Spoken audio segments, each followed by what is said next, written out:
Okay, so this is a really quick warm-up task I've got for my class, and I want them to work collaboratively.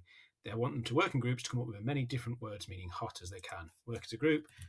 Group with the most words wins. Easy enough. Now I could do this with paper. I have each table, I've got them in groups, and each table sits around a piece of paper with a load of felt tip pens and writes as fast as they can, and probably falls out and argues over it.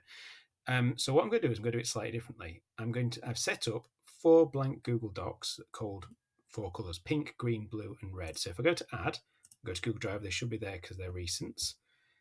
So I've got blue, green, pink, and red. So I'm going to select those ones by control clicking so I can collect all 4. Now, I don't want students just to view. I want students to be able to edit. That means that I could have multiple people working on the same one at the same time.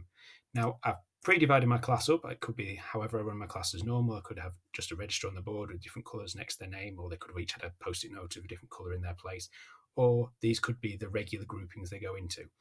The advantage of doing it this way is that they don't have to be sitting around the same table. They don't have to be sitting next to each other. They could be on other sides of the room, and I could say they have to do it in silence even. Now, there's a bit of trust here because obviously if I'm in the green group, I could click on the blue group's work and go into that. But if I've got a biggish class and I've split it across 4, that's reduced the number of people on each document. So it's not going to be as chaotic as 30 working on one. Now, as well, I can make this competitive, saying the group with the most words win. And I could have any repeated words will score -5. So they've got to think about what they're putting and they can't just hammer away on that. So they have to work collaboratively. So I'm going to have about 7 or 8 people on each document, which seems about fair. The 7 or 8 will be copable. They can all edit it, so they'll be seeing what each of us putting up there. They'll be working from other sides of the room. And it's encouraging them, getting them trained up, because as soon as I assign this, it'll go live. As soon as they've clicked on it, they can get into their work as fast as they could. I could schedule it to go out on the hour or a particular time. So it encourages them to get on with what they need to. So if I assign that, we're good to go.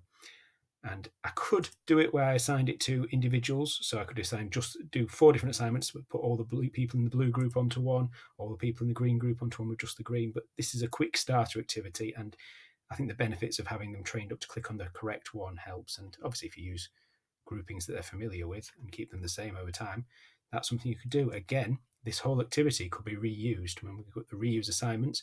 All I'd do is I'd just change hot to a new word. I could make it cold next time. I could even make that now and assign it and schedule it for the week after. So it's a good training activity, and it could be absolutely anything you wanted. But it's equivalent of giving 4 bits of paper out to different groups, but the groups can be spread out across the room. Give it a go.